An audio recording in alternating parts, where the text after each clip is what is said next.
सभी को प्रणाम। आज हम लोग पास्ट इंडेफिनिट टेंस का अध्ययन करेंगे। आइए देखते हैं।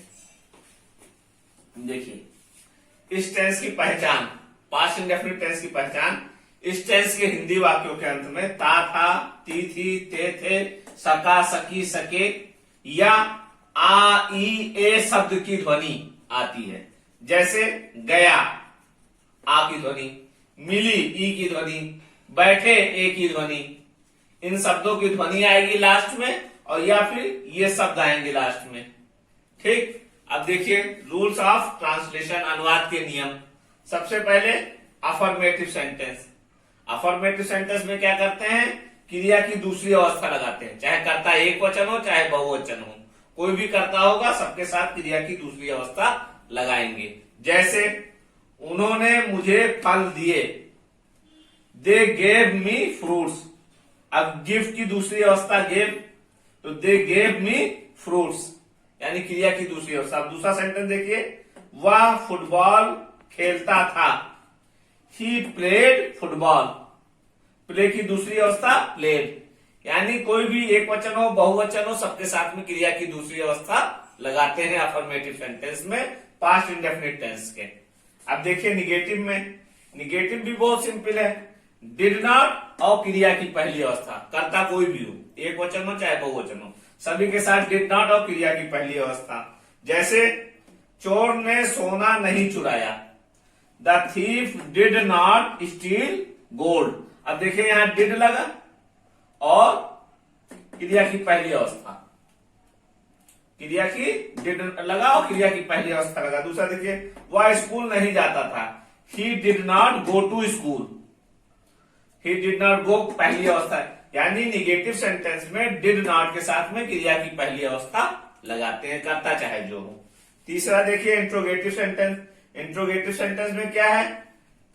डिड प्लस क्रिया की पहली अवस्था, यानी यदि वाक्य क्या से शुरू होगा तो क्या की अंग्रेजी ना लिख करके डिड से शुरुआत करेंगे और क्रिया की पहली अवस्था लगाएंगे। और यदि वाक्य के बीच में कोई प्रश्नसूचक शब्द क्या, क्यों, कहां, कब ये सब आएगा तो उसकी अंग्रेजी डिड से पहले लिख देंगे।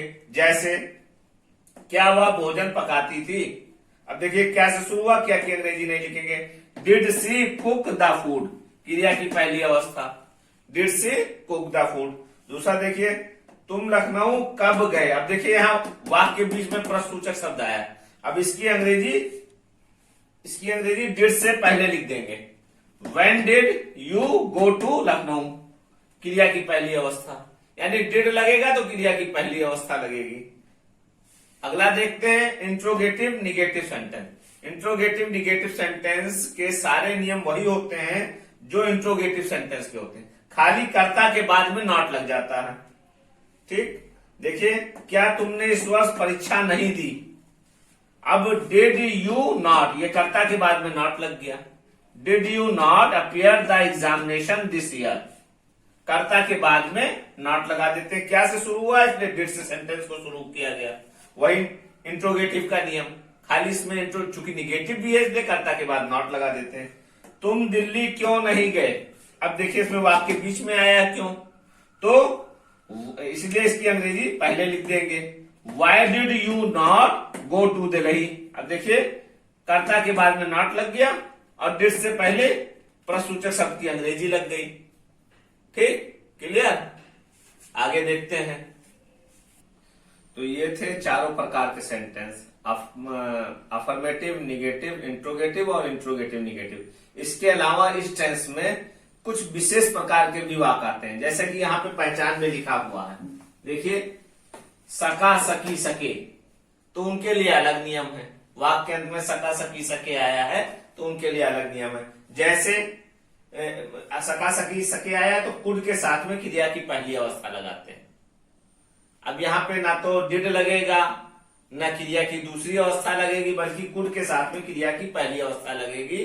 जैसा कि पहले नियम में बताया था वो ना फॉलो होके, क्योंकि ये दूसरे प्रकार का है पास्ट इंडेफिनिट टेंस का है, तो इसके लिए नियम भी दूसरा है। देखिए वह परीक्षा पास कर सकी, she could pass the examination, could लगाया और वर्ब की फर्स्ट फॉर्म लगाया। ना तो यहां डिड आएगा ना क्रिया की दूसरी अवस्था आएगी। जो है, जो कि पास्ट इंडेफिनिट टेंस में होता है। क्योंकि यहाँ पे सका आया, सकी आया हुआ, परीक्षा पास कर सकी, तो इसको सका सकी सके वाले में कुड के साथ में क्रिया की पहली अवस्था लगाते हैं। अब दूसरा देखिए, इस काल के कुछ वाक्यों में कर्ता की आदत भी प्रकट होती है। कर्ता की आदत, अब ऐसे वाक्यों का अनुवाद कैसे करेंगे? जिन वाक्यों में, इस टेंस में कुछ वाक्यों में कर्ता की आदत प्रकट होती है, तो ऐसे वाक्यों का अनुवाद कैसे करेंगे? यूज टू के साथ में क्रिया की पहली अवस्था लगाते हैं।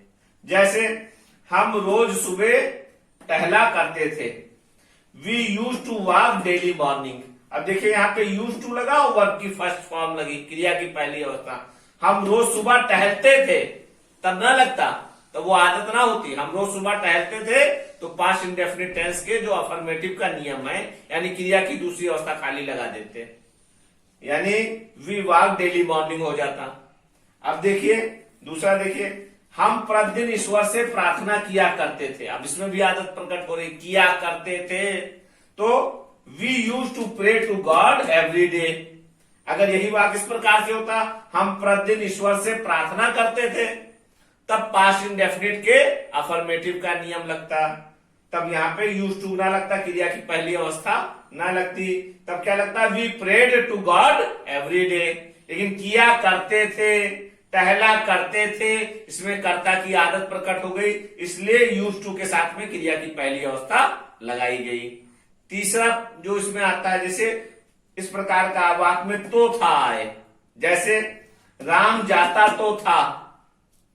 अब ये राम जाता तो था, था। अब इसमें है अफर्मेटिव का, पास्ट इंडेफिनिट है, लेकिन क्रिया की दूसरी अवस्था नहीं लगेगी। क्या अनुवाद बनेगा? Ram did go.